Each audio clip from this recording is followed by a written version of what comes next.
Bom dia, meus irmãos. Para mim é um privilégio estar aqui mais um domingo pela manhã. Pegue seu café, reúna sua família e vamos aprender um pouco da palavra de Deus. Eu gostaria de voltar a ler com você o livro de Ruth. Nós vamos voltar a ler o livro de Ruth, mas antes eu queria que você fizesse uma reflexão pessoal. Quando você tem algum problema, um momento de pressão, uma situação ruim, uma circunstância ruim, aonde você focaliza os seus olhos? No problema ou em Deus? Hoje nós vamos ver três coisas que alguém se esquece quando focaliza apenas no problema. Três verdades que a pessoa se esquece quando ela focaliza apenas no problema. Nós vamos ver isso a partir de Ruth, capítulo 1, do versículo 19 a 22, que diz assim: Prosseguiram, pois, as duas até Belém. Ali chegando, todo o povo ficou alvoroçado por causa delas. Será que é Noemi? Perguntavam as mulheres. Mas ela respondeu: Não me chamem Noemi. Me chamem Mara, pois o Todo-Poderoso tornou a minha vida muito amarga. De mãos cheias eu parti, mas de mãos vazias o Senhor me trouxe de volta. Por que me chamam Noemi? O Senhor colocou-se contra mim. O Todo-Poderoso me trouxe desgraça. Foi assim que Noemi voltou das terras de Moabe, com sua nora Ruth, a moabita. Elas chegaram a Belém no início da colheita de cevada. Antes de nós vermos, a gente precisa fazer uma recapitulação. Faz muito tempo que a gente não lê Ruth, né? Nós vemos que esse momento é o momento em que Noemi volta para Belém. Mas se volta é porque ela estava em Belém e saiu. Quando aconteceu essa saída? Anos atrás. Houve uma fome em Belém de Judá.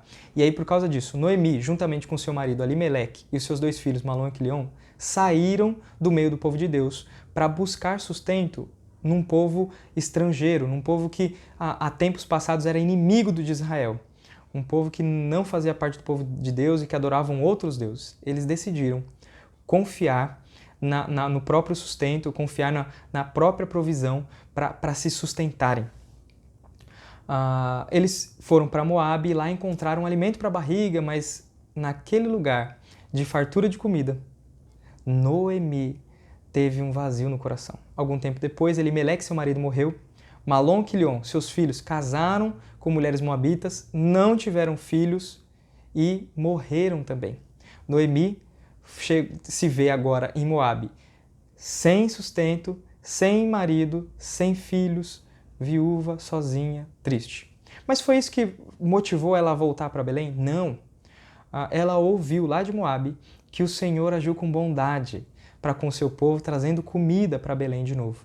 E aí ela pensou, se Deus foi bondoso com Belém, Ele será bondoso comigo também. E decidiu voltar. Junto com ela voltou só uma das noras. Orfa ficou com a sua família, mas Ruth fez um juramento solene e foi junto com Noemi. Por isso nós vemos aqui no versículo 19, prosseguiram, pois, as duas até Belém. Nós vemos que Noemi ela foi motivada a voltar para Belém porque ela ouviu sobre a bondade de Deus. Mas quando ela chega em Belém, por focalizar apenas no seu problema, por focalizar apenas na sua dor, por ser escrava da dor, Noemi se esquece da bondade de Deus. Olha só o que ela diz palavras duras, ela diz, no versículo 20, ela diz assim, o Todo-Poderoso tornou a minha vida muito amarga. No 21 ela diz, de mãos vazias o Senhor me trouxe de volta, o Senhor colocou-se contra mim, o Todo-Poderoso me trouxe desgraça. Essas falas de Noemi são blasfêmia ou demonstram alguém que está irada contra Deus, está aborrecida contra Deus, está amargurado contra Deus? Não. Noemi não está irada, não está amargurada contra Deus, isso não é uma blasfêmia. Ela está falando algo que ela entende que está acontecendo. E o que ela entende é correto. Ela diz que o Senhor, é como se ela dissesse assim, o meu sofrimento veio das mãos do Senhor. Eu estou sofrendo porque o Senhor está me fazendo sofrer. Eu estou sendo disciplinada. Eu estou sendo julgada pelo Senhor. Nós sabemos que o Senhor usa o sofrimento para trazer os seus filhos de volta. E é interessante que agora Noemi chegou em casa de novo, chegou em Belém de Judá, por causa do seu sofrimento também, mas por ouvir da bondade de Deus, né? Ela voltou para a bondade de Deus, trouxe ela de volta, mesmo em meio ao sofrimento. Olha só que interessante, 3 coisas que ela se esqueceu por focalizar só nos problemas. Os problemas Alguns problemas nossos são grandes mesmo. Mas às vezes, mesmo que um problema seja muito grande, ele nunca, nunca deve tomar a nossa vista por completo. Se você está com a sua Bíblia na mão, pega ela na mão assim, ó, faz assim, ó. Agora faz assim ó, comigo, coloca ela na frente do seu olho. Colocou? É possível que quando você coloque a sua Bíblia na frente do seu olho, você só vai enxergar a capa da sua Bíblia. Agora tira ela do seu olho e olha a sala que te cerca. A sala que te cerca, o lugar onde você está, não é muito maior que a sua Bíblia? Com certeza. Só que pelo fato de você focalizar apenas em uma coisa, as outras coisas desaparecem. Quando nós focalizamos apenas no problema, as outras coisas, o agir de Deus, as bênçãos, as maravilhas de Deus que acontecem na nossa vida, mesmo em meio aos problemas, elas desaparecem. E isso aconteceu com Noemi. Ela deixou de perceber 3 coisas, 3 bênçãos. A primeira bênção que ela deixou de perceber, e que nós deixamos de perceber quando focalizamos apenas no problema, é que Deus dirige nossa vida. Noemi não está de volta em Belém por causa do seu problema. Noemi voltou para Belém porque ouviu sobre a bondade de Deus. Volta lá no versículo 6 do capítulo 1. Olha só, que diz: Quando Noemi soube de Moabe que o Senhor viera em auxílio ao seu povo, dando-lhe alimento, decidiu voltar com suas 2 noras para a sua terra. O que fez Noemi querer sair de Moabe para ir para Belém não foi o sofrimento, não foi a dor. O que fez Noemi decidir se movimentar, voltar para casa, foi a bondade de Deus. Mas alguém que focaliza no problema não enxerga a bondade de Deus guiando a sua vida. Nós estamos passando por um momento de crise, né? Nós voltamos para uma fase muito restritiva na contenção da pandemia, né? E talvez você teve que fechar o seu negócio, você vai ter que parar de trabalhar, talvez você perdeu o seu emprego e focalizado só no seu sofrimento, na sua dor, talvez você perdeu pessoas. Isso faça com que você não perceba a bondade de Deus. Olhe para trás, olhe para trás para a sua história e veja o quanto Deus foi bondoso com você. Olhe e veja que se você é um filho de Deus hoje, isso é fruto da bondade de Deus. Deus te trouxe até aqui em bondade. E aquele Deus que te trouxe até aqui em bondade, Ele vai continuar dirigindo a sua vida em bondade. Focar só no problema faz com que não percebamos a bondade de Deus. Segunda coisa que Noemi deixou de perceber. Noemi deixou de perceber a bondade das pessoas para com ela. Ela chegou, foi bem recebida na cidade, o povo se alvoroçou, estava alegre, boas-vindas, mas ela ficou lá. Não me chamem de Noemi, que significa agradável em hebraico. Me chamem de Mara, que significa amarga. Não, para com a festa. Deixou de ver a bondade. Mas pior desse momento dela não ter recebido com alegria as boas-vindas, de ser bem recebida em casa de volta, ela deixou de ser grata a uma pessoa que estava ali abençoando. Noemi era uma mulher idosa, viúva, e sem filhos. E uma mulher idosa, viúva, sem filhos, naquela época em Israel, padecia de fome.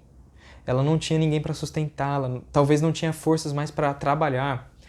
Mas Ruth decidiu cuidar da sua sogra, mesmo não tendo mais responsabilidade, porque também era viúva. E Noemi, por focalizar só no problema, desconsidera Ruth, deixa de ver a bondade das pessoas também. Olha só o que ela diz no versículo 21. De mãos cheias eu parti, mas de mãos vazias o Senhor me trouxe de volta. Mãos cheias não significa que ela tinha dinheiro quando saiu de Belém e foi para Moabe, até porque ela e sua família saíram de Belém por causa da fome. A mão cheia significa que ela foi cheia de gente. Estava ela, sua esposa, Elimeleque, Malom e Quilion, seus filhos. Mas agora ela diz que na volta ela volta vazia, ou seja, ela volta sozinha. Como se ela fosse a única sofredora, como se ela fosse a única pessoa com que tivesse um problema. Só que ela não considerou a bondade de Ruth. Ruth falou, eu vou com você, aonde você for eu irei, aonde você viver eu viverei, o seu Deus será o meu Deus, o seu povo será o meu povo. E que o Senhor me castigue se não for só a morte que me separe de você. Ruth fez um juramento de cuidar dela. Ruth, uma mulher nova que poderia casar-se de novo, poderia voltar para sua família e casar de novo, ela abandona a possibilidade de casar, de ter uma nova vida para cuidar da sua sogra. E a sua sogra, por focalizar só no problema, Noemi, por focalizar só na sua dor, desconsidera, não percebe a bondade das pessoas para com ela. Você já viu pessoas ingratas? Já ajudou uma pessoa com problema e a pessoa não te agradece? Ou você já ajudou alguém com problema e essa pessoa continua reclamando? Essa é a marca de alguém que focaliza só no problema. Às vezes, eu estou falando de um terceiro, mas às vezes essa pessoa é você. Está recebendo a ajuda de gente, está recebendo o auxílio de pessoas da igreja, está sendo apoiado, está sendo cuidado por pessoas da igreja, mas da sua boca só sai amargura, só sai ingratidão. Ah, porque ninguém liga para mim. Ah, porque ninguém vem me visitar. Ah, porque eu estou no sofrimento e ninguém vê. E se esquece dos momentos em que as pessoas foram ao seu encontro para te socorrer. Isso não demonstra que as pessoas não te amam. Isso talvez, a reclamação da sua boca não demonstra que as pessoas não te amam. Talvez é um indicativo de que você está focando apenas no problema e não no Senhor. Quando nós desviamos os olhos do Senhor, nós nos esquecemos dos outros também. Nós deixamos de ser gratos com o Senhor, que dirige a sua vida e que age com bondade para conosco, mas nós também deixamos de ser gratos com as pessoas, que são também instrumentos da bondade de Deus nas nossas vidas. Mas há uma terceira coisa que Noemi não percebeu, que Noemi se esqueceu, que Noemi deixou de perceber por focalizar apenas no seu problema. Ela deixou de ver que Deus trabalha no meio do sofrimento. Os votos de Ruth para com ela é uma demonstração de que Deus ele pode transformar o sofrimento de alguém em bênção para outras pessoas. A Ruth, ela não só se compromete com Noemi.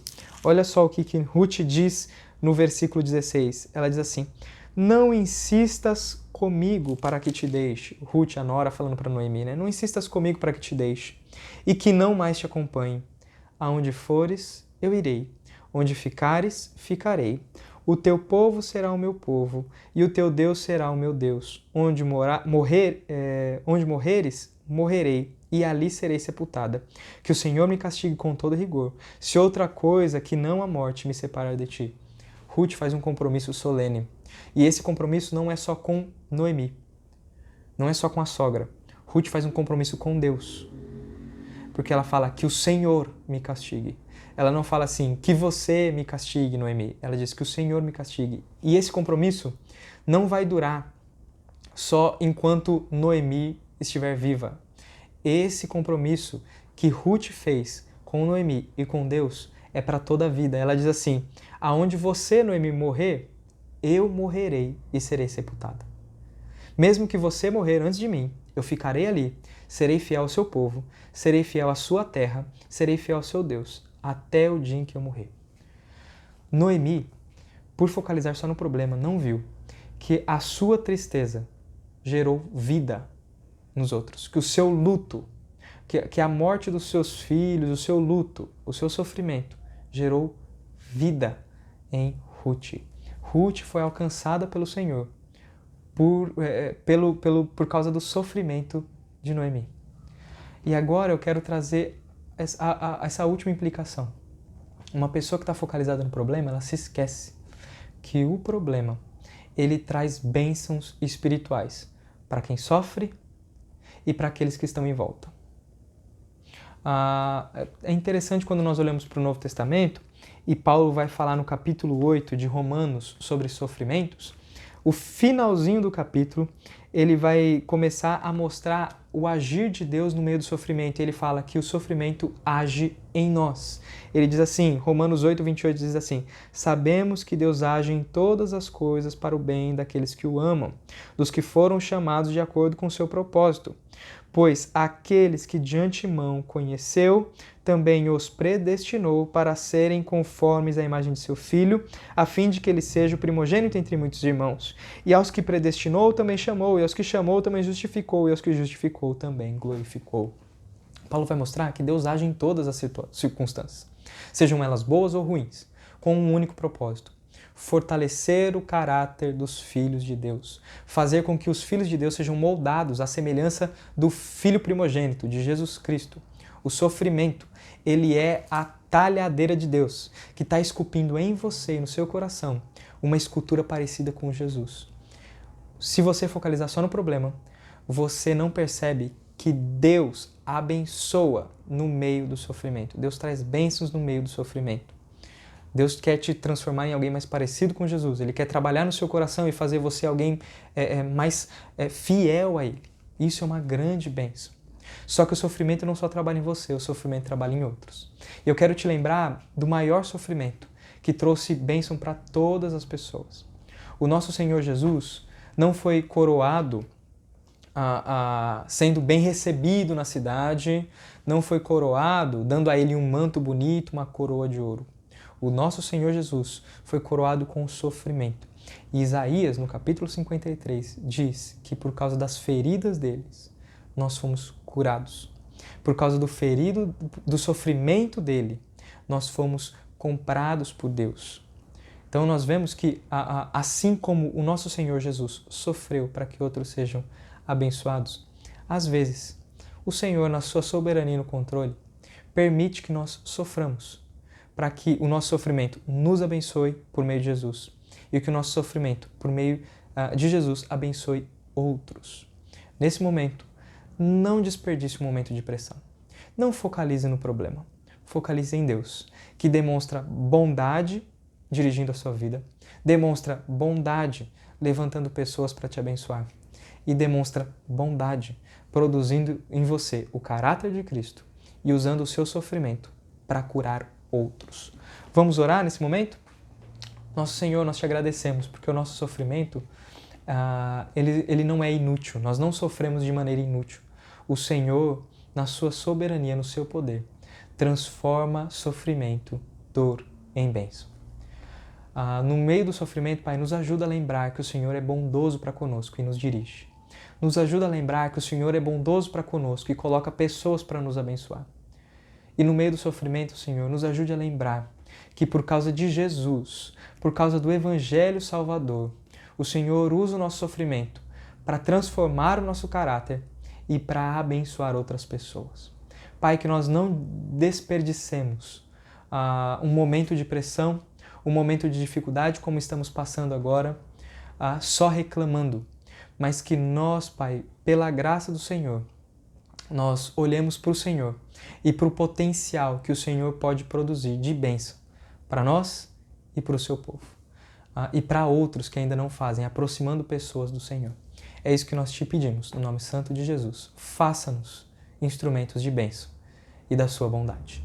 Em nome de Cristo, amém. Um bom dia e até mais no nosso culto à noite.